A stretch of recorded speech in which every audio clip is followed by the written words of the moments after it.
Welcome back to the Cover 3 podcast here on CBS Sports. That's Bud Elliott. That's Tom Fornelli. That's Danny Cannell. I'm Chip Patterson coming to you live at youtube.com/Cover3 and all across the 24/7 Sports Facebook network. Thanks for tuning in. If you smash that subscribe, smash that like, come and join us in the chat. This is a Thursday episode. It is not necessarily a mailbag episode, but we will entertain audience questions, especially on the topics of the day, which is all about talking season. We've had the SEC Media Days is currently in day 4 of 4. The ACC is currently in day 2 of 2. We had the Big 12 in the prior week, and so we figured we should gather together. There's been a lot of some meaningful talking points. There's been some exquisite attire, some good-looking suits out there. We got to talk about the best shape of your life. Lots of things to get to, but Bud and I are here at the ACC football kickoff in Charlotte, so I guess we should start there. Did everyone hear Jim Phillips and his noble cause fighting for college athletics? And do you believe that Jim Phillips has calmed any of the angst across the Atlantic Coast Conference? Jim Phillips's 45-minute opening speech, which had revenue mentioned once, and then in the next 15 minutes, revenue was mentioned 13 times. Counted. 14 references of revenue, 1 in what Jim Phillips had prepared, 13 times in the question and answer session. So, yeah, what'd you think of it? He kind of had to say a lot of the stuff that he said. Like, I'll say it off the bat. There are certain things that Jim Phillips has to say contractually. For instance, he said, well, I think if Notre Dame does join a conference, it'll join our conference, which, yes, contractually, that's correct right now. If Notre Dame joins a conference, they are contractually obligated to join the ACC unless they just break that contract, which is very easy to do. All they would need to do is pay the grant of rights for their non-revenue sports, which that's kind of an obvious thing. If you're paying a grant of rights for non-revenue sports, it's not a big deal because you're not really making much of any money off those other sports anyway, other than basketball. But I thought it was a little bit tone deaf overall. In the times he had opportunities to talk about things that he did not have to stay contractually obligated to a certain talking point, he was a little too focused on the collegiate model, I guess, and there was not a whole lot of hope given to me that he has a great vision for what this conference is going to do.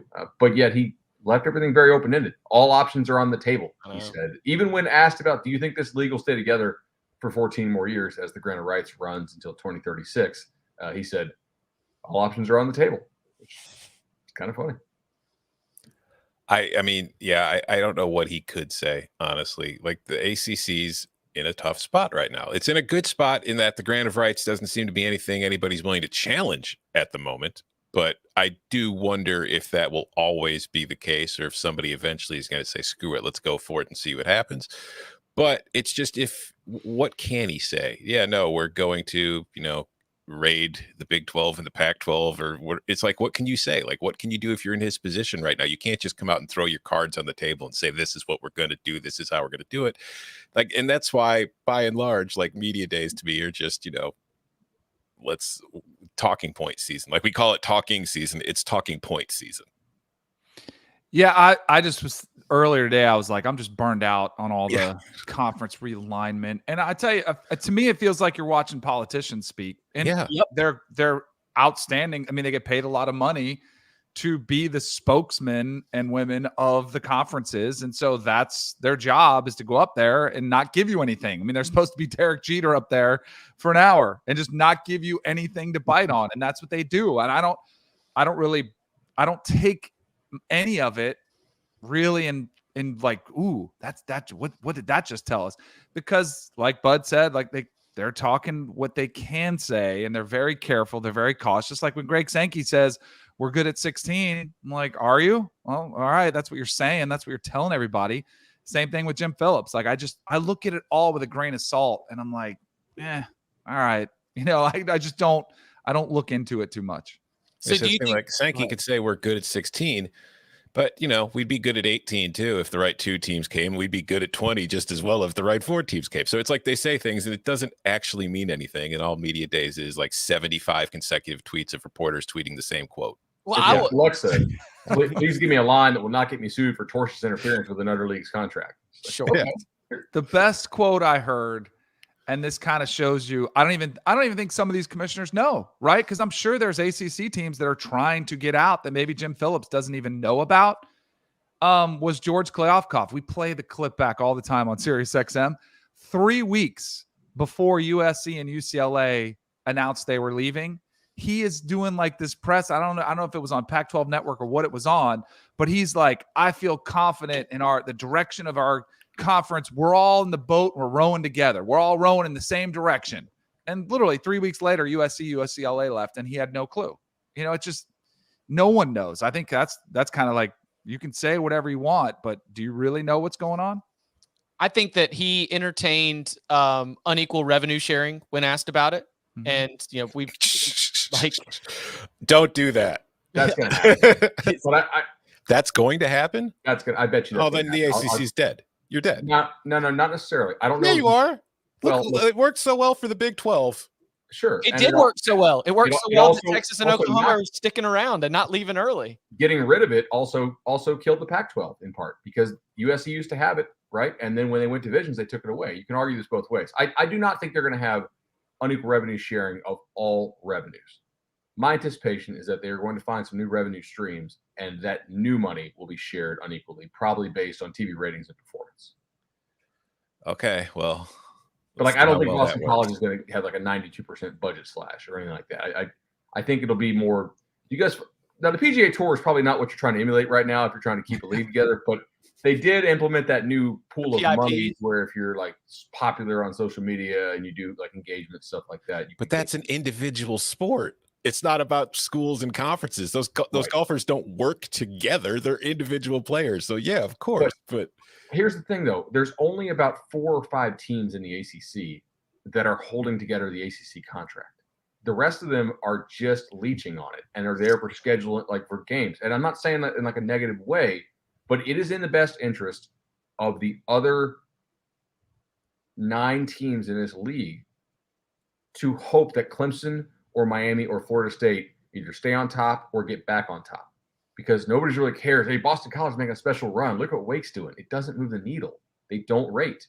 So if they want this thing to stay together long term, they need to find ways to get more money to those schools that at least have the potential to be good. Otherwise, the whole thing's screwed anyway. Like Tom, you can say, hey, the ACC's dead. It's definitely dead if they're all of a sudden your best schools are making a third of their SEC rivals. I feel like you're just bailing water out of one side of the ship when it's coming in the other. Well, there's also a little bit of it's like 2036. Like, what is football in 2036? Why are we so worried? It's like they're going to be robots playing and they're going to float. Well, it's flag football, and it's an entirely different product that's maybe not going to draw the same amount of ratings. Maybe it does. Who knows? It's just there seems to be this very much like who even knows what's going to happen in 5 years. Like the stress about these 10-year projections is not necessarily met from what I'm seeing because there's a little bit of pushback. It's like Jim Phillips might not even be the commissioner by the time 2036 rolls around.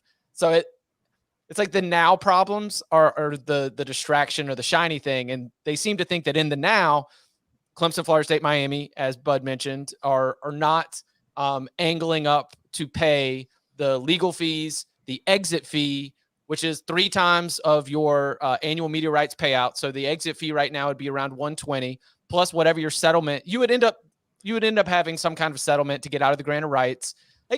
So what you're saying is if they do unequal revenue and they give more money to Clemson, Miami, and Florida State, those schools will be able to afford to buy themselves out quicker than the others. Maybe. I mean, I tend to believe that there's not like a grift. It's not. I tend to believe that the ACC is okay in the immediate future, and that while there are absolutely concerns about 10 years from now, the official stance of the conference is we'll figure that out later. And you're right. That might not be the most proactive approach. The one thing I was writing for CBSSports.com was like, when a storm's coming, you've got some options. Like you can prepare your house, you can do things around the yard, or you can go to the middle of your house and pray. And like, there is a little bit of that latter option that seems to be what's happening right now. He said that all options are on the table line. He dropped it for, as he mentioned, if the league's even still going to be together in 2036, he dropped it for expansion. He was like, we are evaluating schools. We are talking about schools. I'm not going to tell you which ones we're discussing. Maybe it means we make a move. Maybe we don't. He had the Freudian slip about 17. instead of 15, our 17 ACC schools. He might have done that on purpose. He might have done that on purpose. He might have done that because let's speculate recklessly who the two schools are. Stanford and Cal. Stanford and Cal. Okay. Really? USC and UCLA would be in the Big Ten. I don't think Stanford and Cal are playing football in 25 years. See, that's the thing. I don't think Cal is either. Yeah, Stanford might still be, but you give Cal an excuse to be like, hey, we don't actually want to do this football thing anymore. I bet you they're done. Go Bears! Justin Wilcox contract extension through 2030. Is that because of the academic aspect of the ACC? Is that why you think them and not Oregon, Washington, or somebody else, or the markets? Like Vincent Price, who I believe is the university president at Duke, is a Stanford grad. You've got like a lot of leadership academic types that have some ties to Stanford and sort of that scene. That's why. Bunch of nerds. So on-field stuff with the ACC, what stood out from coaches, players? A lot of comments have been coming out. What's drawing your attention? There are two that stood out to me. One we'll talk about, but the one that really kind of I think is the funnest one is Pat Narduzzi going on a live stream of a car dealership and basically throwing Mark Whipple under the bus. We've got the quote here. He said, "Our old offensive coordinator had no desire to run the ball. Everyone knew it. He was stubborn. I mean, Wake Forest, 118th in run defense, and we threw the ball every down. When we ran it for 10 yards, but that wasn't good enough." Fact check time. How many times did they? First of all, throwing the ball all the time. You won the ACC. Your quarterback was a Heisman finalist. Your receiver won the Biletnikoff. You had your best year there, Pat. All right, because you were throwing the ball all the time. But just going to the Wake Forest game, which, by the way, you won 45-21. Taking out the sacks, which Wake had 3 sacks on the day. Pitt ran the ball 35 times on 72 plays. So one play short of half the time they ran the ball. Sack adjusted for yardage, they ran the ball for 150 yards on 35 carries or 4.3 yards per. So you ran the ball half the time and you ran it for 4 yards each. You didn't just run it twice for 10 yards each. And on the season, there's probably a reason you didn't run the ball that often, because you ranked 48th nationally in rushing EPA per play, which is fine, not great, but fine. And you're not doing that good if not for the fact that everybody was terrified of your quarterback and your passing attack. And you ranked 63rd, which is just about average in yards before contact, because your offensive line wasn't exactly great at run blocking, but that could also be part or side effect of pass blocking so much. You kind of got to do something to get better at it. But just for some further context here, a couple of teams that Pitt ran more often than last year as far as their rushing rate, Alabama and Ohio State. So passing probably isn't the worst thing in the world all the time. But I love Pat Narduzzi. When he was still at Michigan State and Illinois was at the end of the Beckman era and they decided to give Cubitt a 1-year extension, Narduzzi is who I wanted Illinois to hire. Pitt got him instead, and I think things have gone pretty well. So I'm not attacking Narduzzi as a coach, but this is some big DC energy right here, defensive coordinator brain. Yeah, this has me very, very sad, because I'm invested in Pitt, and I really think if Miami falters a little bit, Pitt could be the team that takes advantage, because they do return so much off a very good defense, and they return all 5 offensive linemen. And I'm just so worried that Narduzzi is going to must-champ this thing and create too many close games where they don't need to be close. There's a lot of teams on Pitt's schedule that they should be beating, 30-17, and if Pitt creates too many games because they're trying to run the ball all the time, which they really were not a good running team last year by the efficiency metrics, they're going to create too many games that are 24-20, and you lose those games because they turn into coin flips, especially given Narduzzi's history of late game management, kicking the extra point type stuff. Yeah, so this has me a little down, to be honest. I'm a little sad because I really was excited to be invested in Pitt, and I'm just worried he's going to must-champ the hell out of this thing this year and go back to big, strong man ball, which is not efficient. Passing the ball in college is the way to go. He's had a rough offseason. Yes. I mean, losing Jordan Addison, but feeling like he wasn't going to lose him, feeling like he had him locked up, was pretty, hey, we put that to bed, and then loses him. Then, reports that he called Lincoln Riley, chewed him out, the dissension with Mark Whipple. It's been rough. And the thing that's crazy is I'm with Bud. He was pretty optimistic about this roster. I don't want to say he said better, but he's we got a good team this year. He felt good about this team. I hope this all doesn't, there's a good thing to having a chip on your shoulder, but then you become stubborn. And I think that's what Bud's talking about, where I hope it doesn't become that. I also do wonder, though, because this was like a live stream event, again, at a car dealership. I'm wondering if maybe he was I'm at a booster luncheon mode, like thinking that this stuff wasn't going to be going out publicly. So he was just saying stuff to rile people up and get them all fired up. And maybe there's just, some carnival barker to it. Because he also was talking about the Peach Bowl, saying that, things would have been different had Pitt had all its players, everybody been fully healthy. But it strikes me as he was thinking he was at a booster luncheon more than anything. He was with that one, though. Oh, for sure. Yeah, I'm fine with that too, but I don't know why why are you throwing your old OC under the bus when that dude just gave you like the most successful season you've had at the school? I think it shows you how dysfunctional the relationship was, right? I mean, these guys clearly, you had the best season you had. Remember Whipple steps down and it was odd. It was a really odd move that Whipple took. So I think it shows you some of the personality differences that were very real. Kenny Pickett gave Mark Whipple so much credit for what that offense became and talked about how it was not just like a one-time. It took years of building up to that point to be able to get there. I mean, he was probably gassed up because he was at the number 1 Ford dealer in Pennsylvania. Schultz Ford with 3 President's Award-winning locations in Wexford, Hamerville, West Mifflin. Hey. It's just a special. I'd love to get Kenny Pickett. I bet Kenny Pickett could give you some dirt on conversations that were had in the quarterback offensive coordinator room, game planning, story. I would love to hear the headset. Kenny Pickett. I would love to hear the headset. All from of some it. Of these games. And just all of it. Because you've been in those situations where there's a difference of opinion with the coach and the coordinator and play calling, and the coordinator shuts the door and then gives you hey, we're catching a lot of heat, but don't you worry, I got it. There's just so much stuff that would be behind the scenes that I would love to know. Hamerville is an incredible name for a town. It sounds like something like the guy at Sigma Chi calls his bedroom.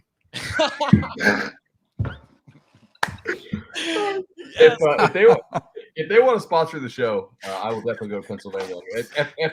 Team Ranch, and I will wear the Hamerville, Hammertown, whatever we want to talk about, Ford dealership shirt on the show every day. A little guerrilla marketing here on Cover 3. We should get an NIL deal. I'm around NIL wise now. They don't have Addison, so we can get some of that. So and I do think Pitt's going to be good this year, but if we were thinking that they were going to continue what we saw in terms of offensive production through the air, then there was even hints of this in the spring, so it's not that big a surprise, right? Like when the hire was made to replace Whipple, when you heard the conversations around spring practice, I believe there was even summer school series, right? Where the word was, it's Pat wants to run the ball more. Pat wants to run the ball more. So they've taken a good run game and good offensive line all the way to the ACC championship back in 2018. So they could win the Coastal and do it again, and Bud could hit his win total. Anything else from around the ACC that stood out to y'all? Yeah. Go ahead, Tom. No, I want to know what yours is. Yeah, Danny's so checked out. He's not here to be able to get that intoxicating buzz of know. You didn't get to listen to Jeff Hafley get so passionate about everything he's talking about. I'm in on Dabo on DJ. Yeah. Dabo all in on DJ Uyunglele as the guy. And I don't know. I thought Cade Klubnik was a little bit more, and maybe it is.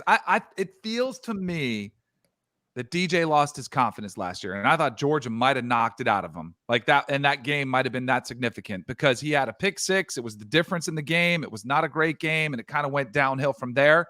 And, of course, the offensive line wasn't great. They weren't able to run the ball as well as they had in the past. He's not a runner, so it just wasn't working. But I thought DJ's confidence was shook, and I felt like Dabo was let me get a big shot, and I'll give you an injection of confidence by coming here and telling everybody, reminding them, hey, he was great as a freshman, and he was great at high school, and he's our guy. And I just I'm wondering if it's for show, if it is that, or Dabo really believes it down inside. You know what I mean? Because I think coaches will do that. They'll try to back their guys and say, this is, and because they know it's a mental thing. We need to give him all the confidence in the world. But I wonder how much in reality that's the case. And I don't know. I don't know the answer. I want Dabo to show me these Clemson fans who were saying that DJU should be starting over Trevor Lawrence. I don't remember any of that talk. Well, he kept saying message board wants me fired. Message board wanted me. Like his good straw man is like now even within the Clemson fan base, where he's like he's just calling him the message board. That damn sliced bread's at it again. He's lost 30 pounds. He came. Slim you. Yeah, he came to ACC football kickoff last year, and he's back here this year. And there's like a noticeable difference in terms of, you know, the way he's looked, the way he's carried himself. He's talked a lot about it. And so to me, based on like the conversations that, you know, the Dabo and DJ were having, you know, it sounds to me like DJ did a lot of like, I'm going to take this effort to change my body to make myself better. And if I'm Dabo as a coach who does want to build up that confidence, I feel like I want to recognize that and be like, you've put in all this effort in the offseason to try to improve. I'm going to meet you halfway, gas you up, tell you, you know, let you know you're the guy.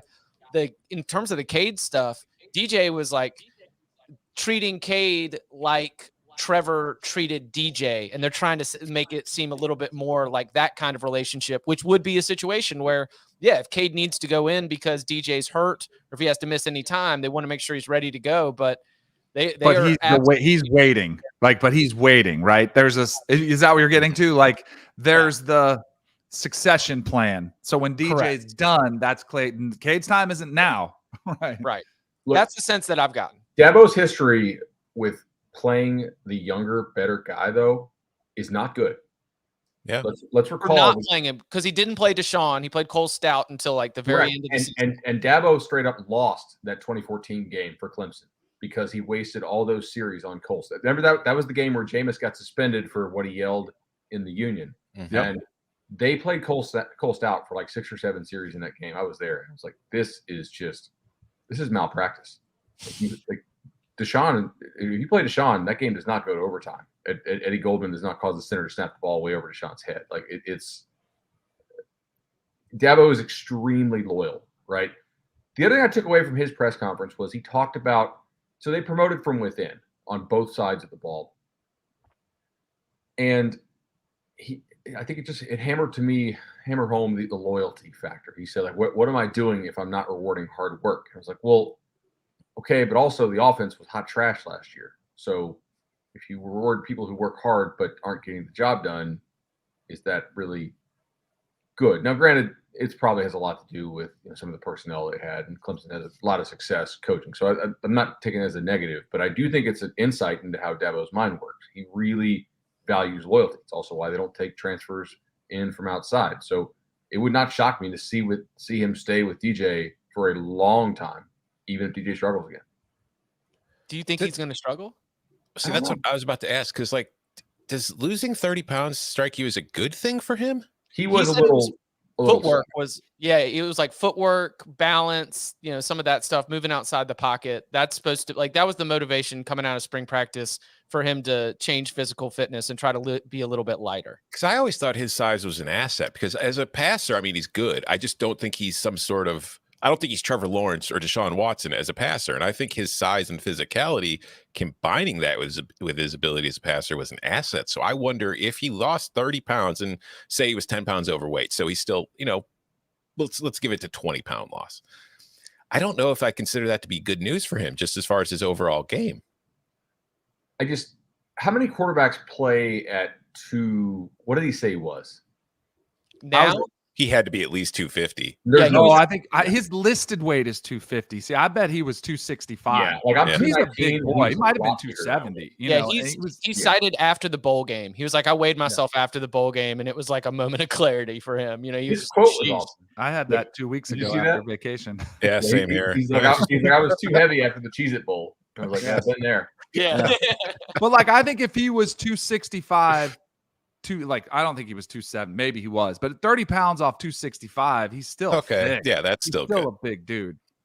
That's still about quarterbacks that are built that way. Ben Roethlisberger, I think he's got like a bit. And Ben weight fluctuates. I mean, he always comes. Culpepper got heavy too for a time and was still effective.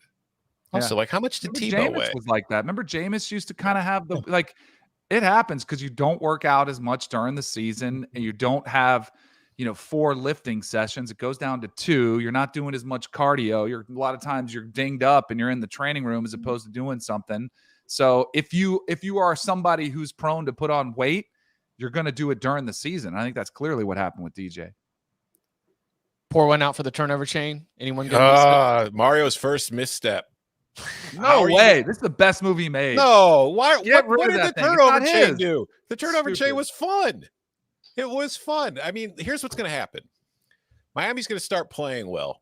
And people are going to be like, it's because they got rid of the turnover chain. It was stupid. It's not going to be the millions of dollars poured into the program that since Mario's been there that turned it around. It's going to be they got rid of the turnover chain and changed the culture and the attitude and started taking it seriously again. It's a freaking chain. The players have fun. It motivated them to create turnovers. Why is that a bad thing? Because it motivated them to 7-5. Like that's the problem. Then you get mocked. That's not the turnover chain fault. They did refuse to tackle. Like every single tackle attempt was a strip attempt. They were 100 and I don't know what Tom's number said. I think they were like bottom 10 in tackling a month. What if they do something different? See, I get it's a part of college football. Every defense has got some sort of belt. They have some prop, something. I just felt like that wasn't his. I don't know. Did Oregon do it? I'm trying to think if Oregon did. I don't remember seeing them do anything. But some of Saban's teams, and he's on the Saban coaching tree, do this. Bama has the belt. Georgia has the spikes. Yep. What if they did like a designer backpack, Danny? What do you think about that? There is a turnover backpack. I didn't think it was a good designer. It wasn't even like Gucci or Louis Vuitton. It was some bootleg designer. I don't even know what it was. If it was Gucci or Louis, maybe they would have played better. But like that's where I think. Like if you're Mario, you just want to clean everything, like start fresh, like get something new. And I think the best way to do it is something that happens organically. Like who was it? Texas A&M that had the Pringles that like started that because they'd hit home runs and somebody had Pringles. And so they started doing that, the rest of the season. Like I think the organic stuff is what that's what I would be looking for. I would say, no, we'll find something. It's not going to be the turnover chain. See, my concern is along the same lines as Bud, is what you were talking about when you heard the Narduzzi quote. It's like, oh no, Mario's not going to let him have fun. This is serious business. We're not here to go. Yeah, you have fun in your NIL car, right? Yeah, like, we're gonna hand the ball off. We're gonna be physical. We're gonna beat the other team up. We're not gonna have any fun. We're gonna have Tyler Van Dyke throwing 15 to 20 times per game max. That's the other thing too. And who put this in there? Robbie put that in there in the chat. It's a horrible look when you're down 2 touchdowns, 3 touchdowns in the second half. You're probably not going to win. And you're breaking out the turnover. But what's a good look when you're down 3 scores? That's not the turnover chain's fault. Don't be down 3 scores.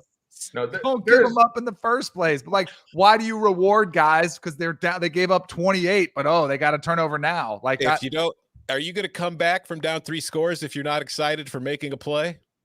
Yeah, I don't know. They were one of the worst in the ACC. Become a mockery. It's sort of a read the room thing, right? Yeah, like a read the room thing. Yeah, like you should not break it out if you're down multiple scores. You're going to let Paul Chryst kill it. You're going to let Wisconsin take the joy out of your program. All right, you're already Mario. I love you, but you're 0-1. In my mind, 0-1. Is that the easiest lip read ever on Paul Chryst? Yeah, that was great.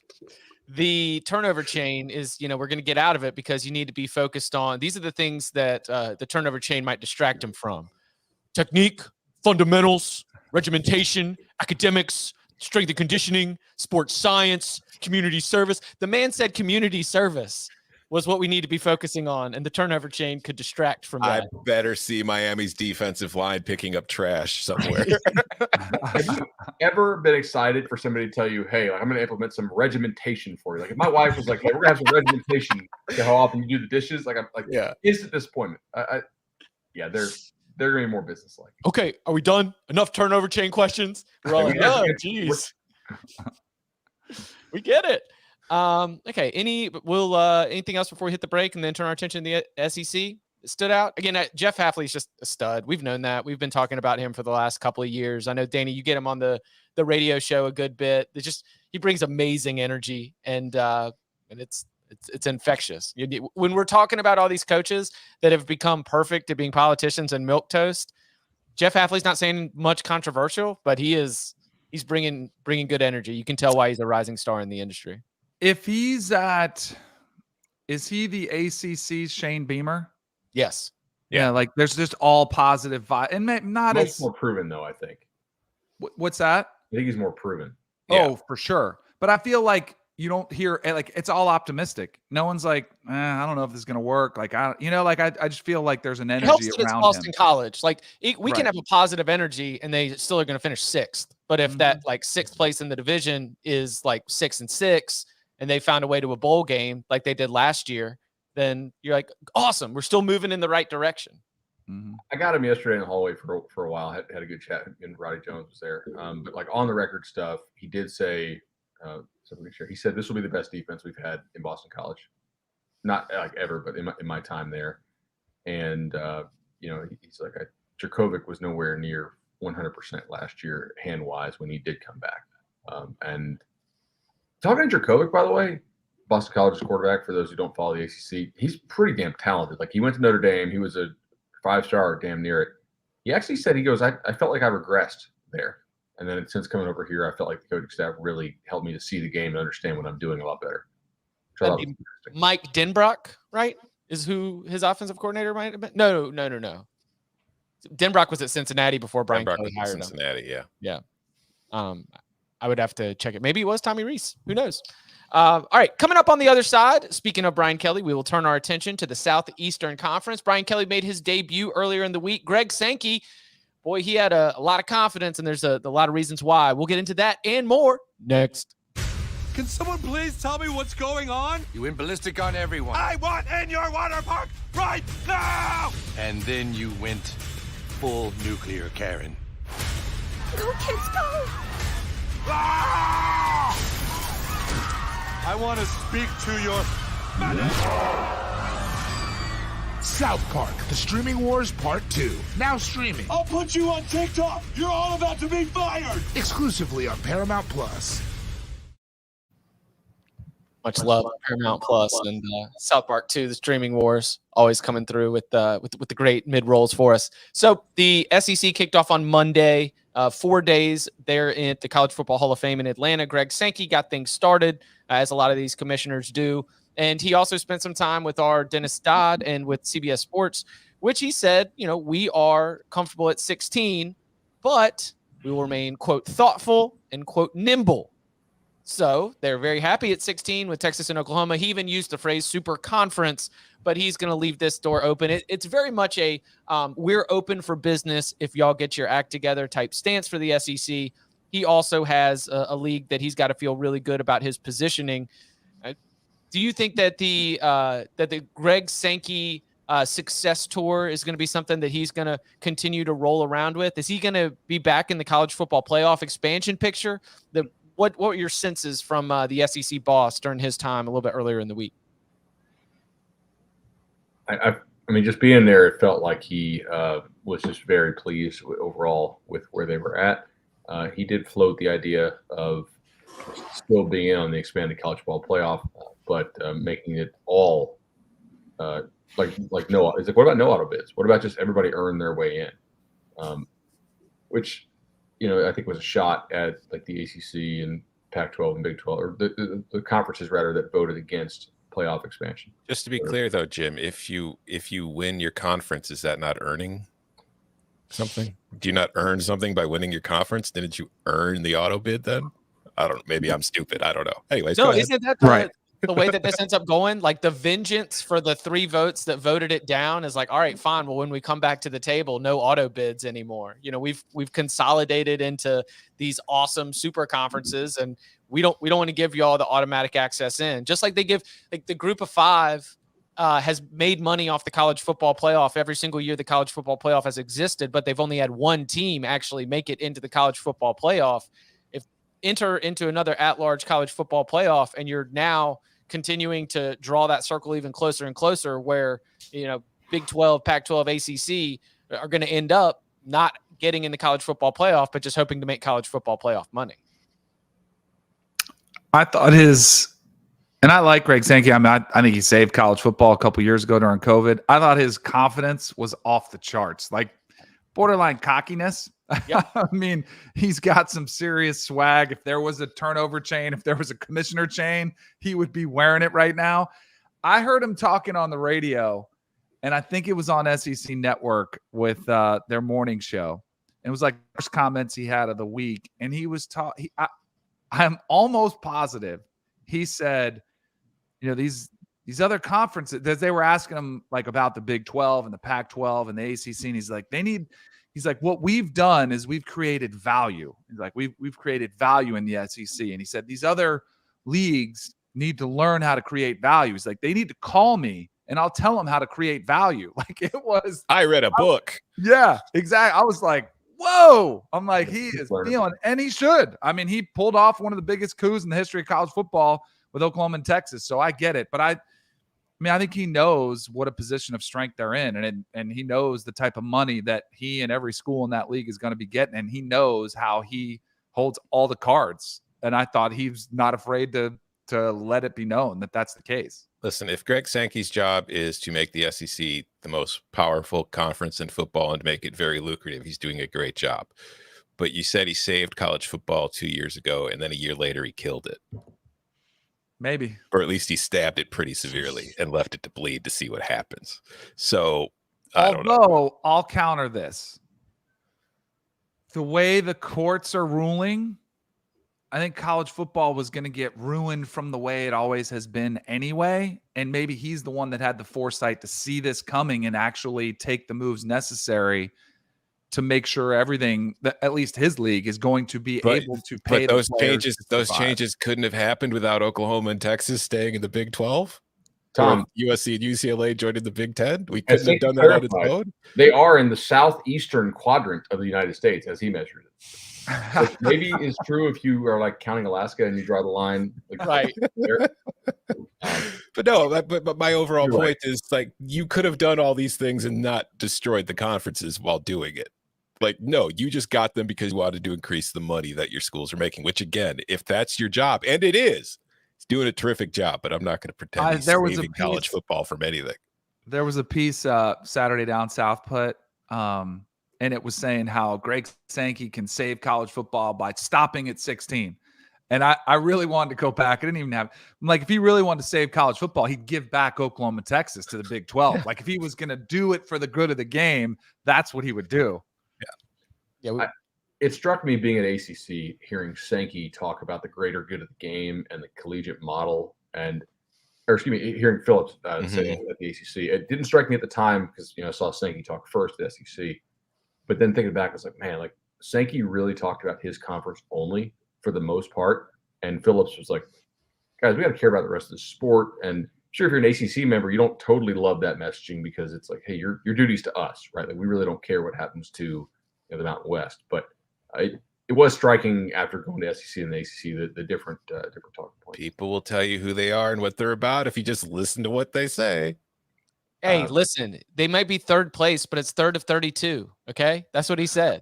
When you're third of 32, you're actually doing okay. It's not as bad. You don't need to say it's all these conferences are lapping. Shout out to Joe Giglio who dropped that one on the press conference for Commissioner Phillips. By the way, we do have some breaking news right now as the University of Georgia has announced a contract extension for Kirby Smart. This, what are our details here? 10 years, $112.5 million, so $11.25 million a year.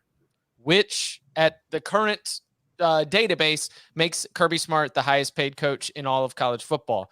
I believe Nick Saban might have one of those like plus $1 type contracts to be, or like within the top three average together over that. But there might be a Nick Saban retaliation raise coming. Who knows? Maybe he's got to beat Kirby on the field to go and get the retaliation raise. But Kirby Smart, for a coach who at SEC Media Days this week discussed how challenging it was and how taxing it's been to be a head football coach over the last 18 months or so. Now he is very, very much set for the future and on board with the Bulldogs for at least the next decade. So quite a contract, not a big surprise, but still going to make your eyes pop a little bit when you see those numbers. It's a steal in a sport where you don't have to pay the players, right? Like he should make that much. You really can't. What is Georgia going to do? But build another football only facility? Getting that NBA money. Yeah, exactly. Do you think, because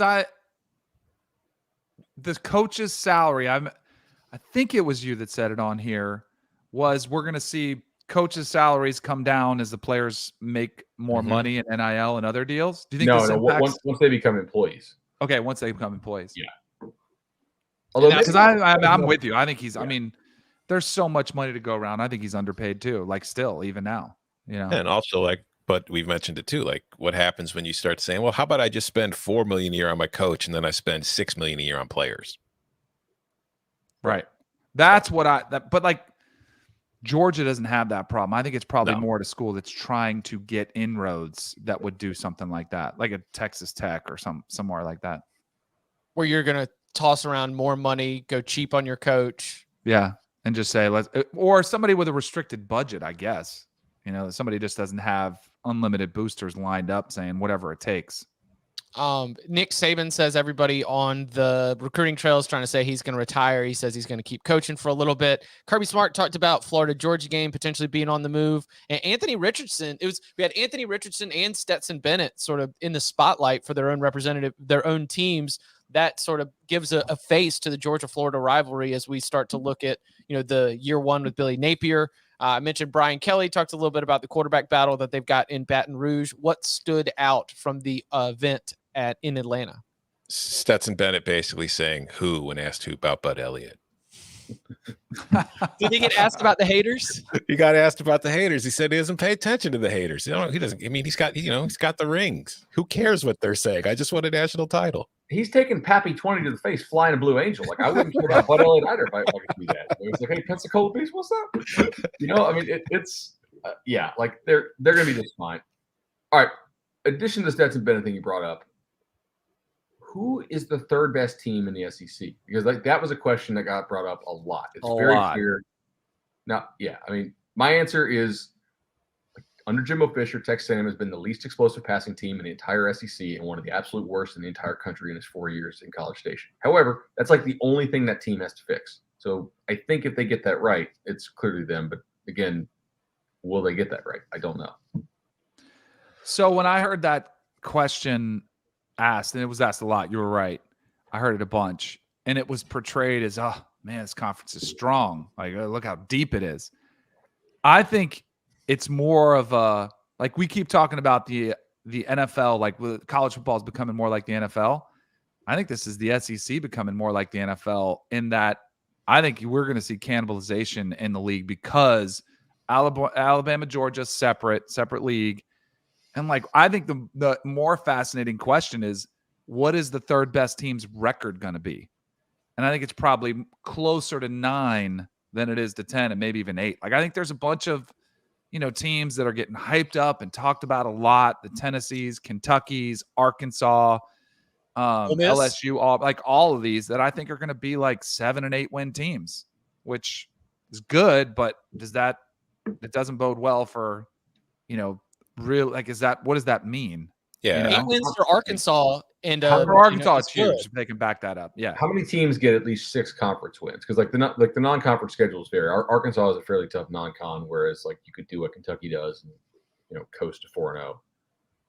But I also think what happens if Georgia or Alabama slip up to one of these teams that are 8-win teams, and if a Texas A&M pulls off another upset, does it prevent them from getting 2 teams in?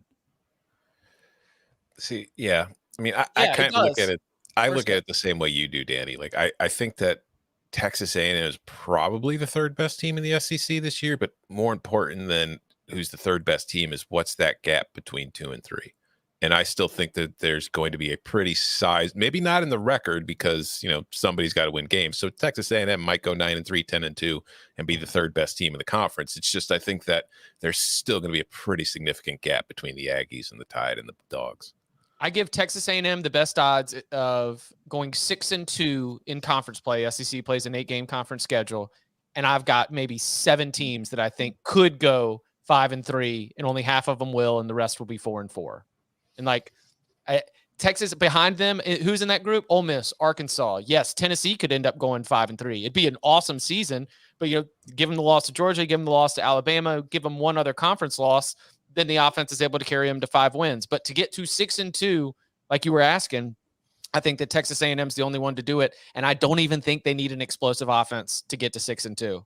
I think they can just ride dumb knuckle dragon, like we are playing with the least explosive materials possible, and still just because of their size, weight, speed, strength, they're just going to end up muscling their way and pro styling it all the way to 6-2 conference record. Have you guys seen how much Kirby Smart, like in a suit when he's outside and it's kind of cold, looks like a European soccer coach? Like, doesn't he? He's like, I don't think I've ever seen yeah. He's like, all right, we won the Champions League.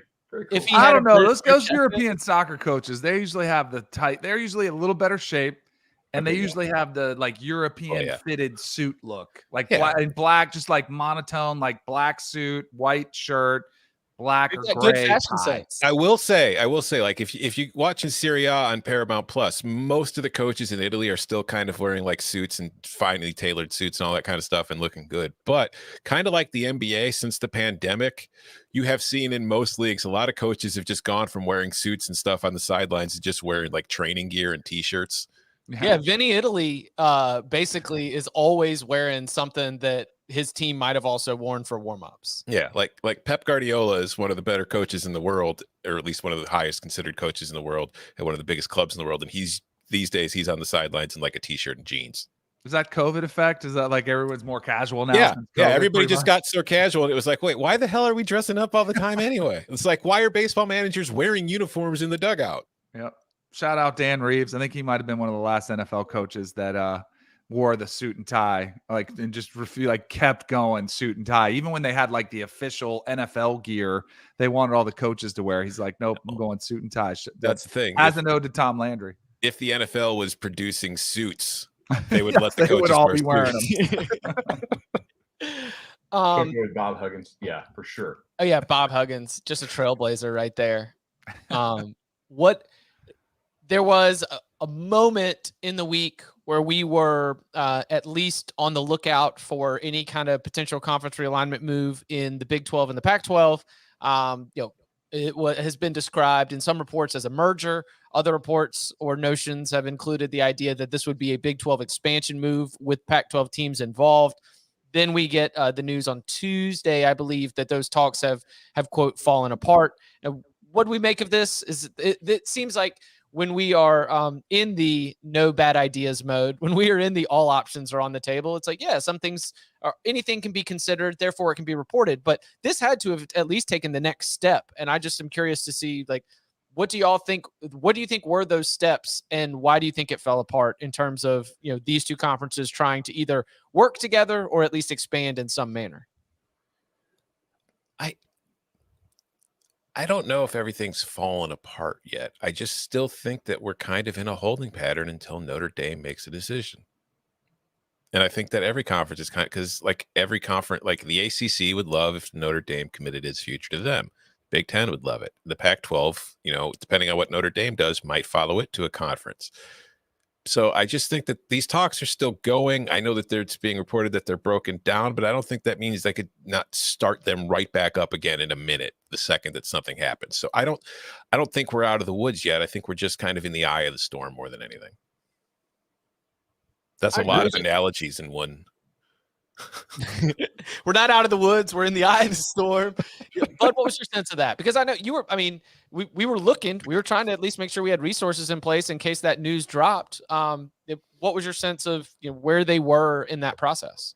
Yeah. So just in chatting with some other guys who do more reporting on conference realignment, certainly than I do, they were thinking the Pac-12 is not going to be able to raid the Big 12, right? Because like the Pac-12 schools are not going to accept a school like Baylor or BYU, for the religious reasons and practices. And then also some of the academic schools, some of the schools in the Big 12 are not exactly AAU schools. And I'm not cracking on them. I went to Florida State. The Simpsons makes fun of FSU weekly.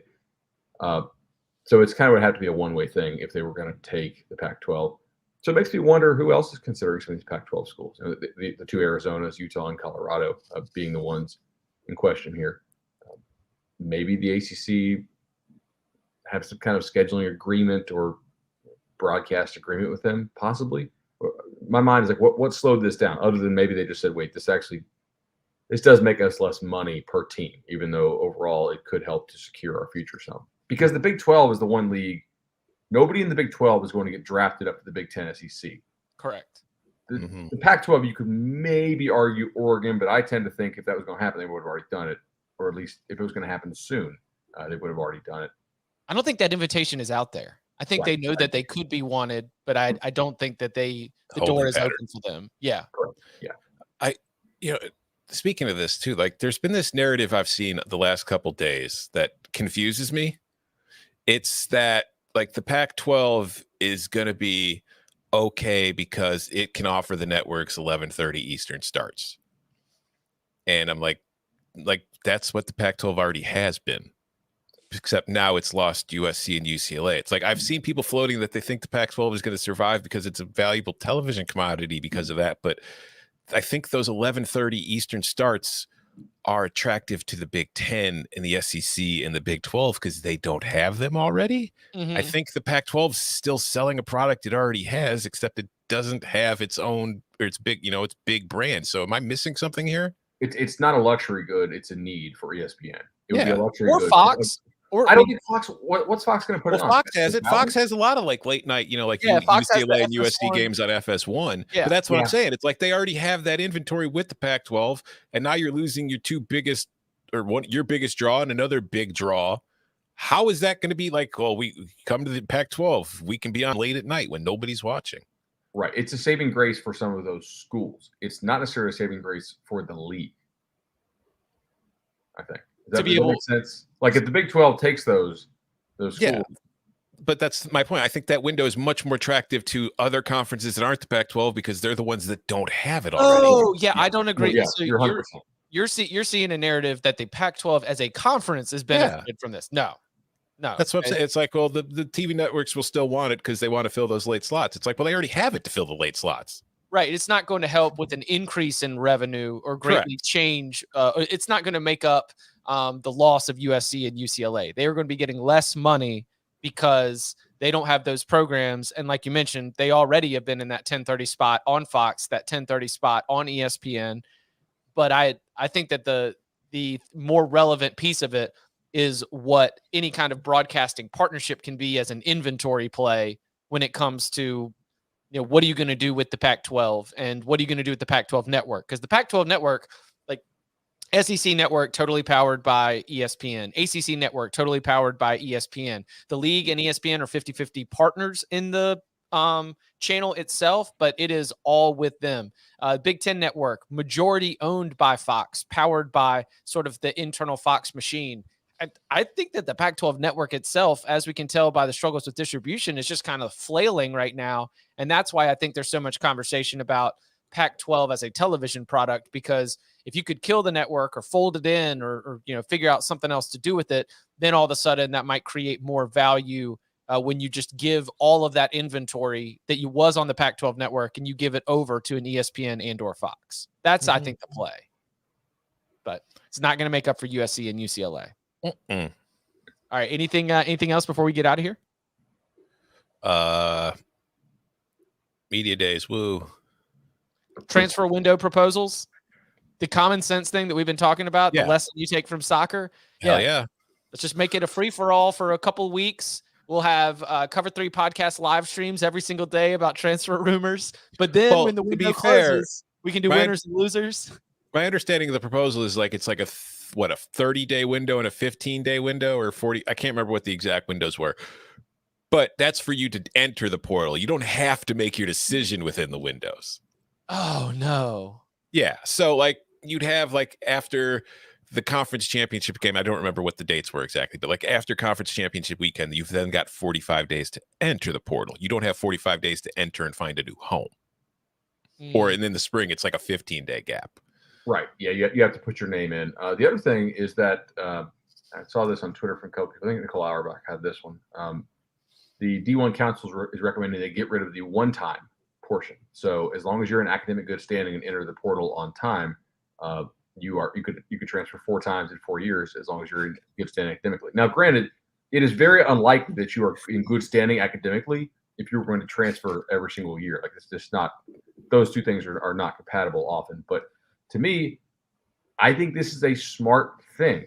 Not as good for the athlete necessarily, but it is good to remove potential things that get brought up in court. Like, why are you still limiting the freedom of movement of people who are not employees? I don't think very many kids are going to transfer more than once. A couple of them will. And the ones that are doing it for a reason. Yeah, exactly. Like, look, if you're in good standing academically, cool. Nobody gives a damn if some cellist goes to 4 college orchestras in 4 years. They have orchestras in college, I assume, still. So yeah, like, right? Conductors do. Yeah. Conductors care a lot. I just lost my third I chair. gotta replace my second chair. You gotta hit the portal and go find another cellist. Just conductors having angry press conferences. He told me he was coming back. I got the text. I got the text and said, "I'm coming back, sir." And now he's just gone to this other conductor across the country because he's going to play at the LA Amphitheater. Well, good for you. Turns out those reeds over there are supply chain issues holding those up. Our spit valves don't meet his requirements, I guess. Listen, you've got a way better chance of getting picked up for the National Symphony by making this transfer move over to this new conductor on the other side of the country, and that's really what you're focused on. Do you know how many people we sent to the Boston Pops in the last 5 years alone? I mean, come on. Start at Media Days, end with the Boston Pops. Love a good catch up here on the Cover 3 podcast. We will be back on Monday with ACC win totals. That will be Monday and Wednesday. The Big Ten comes the week after that. The SEC the week after that. Then it's time to really start breaking down the opening weeks of the season, give out some of our official expert picks and more. So make sure that you are subscribed to the Cover 3 podcast on your audio platform of choice on YouTube. Smash that subscribe. Leave us a review if you want to jump in a future mailbag episode. You can follow him on Twitter at BudElliott3. You can follow him at Tom Fernelli. You can follow me at Chip_Patterson. Gentlemen, thank you very much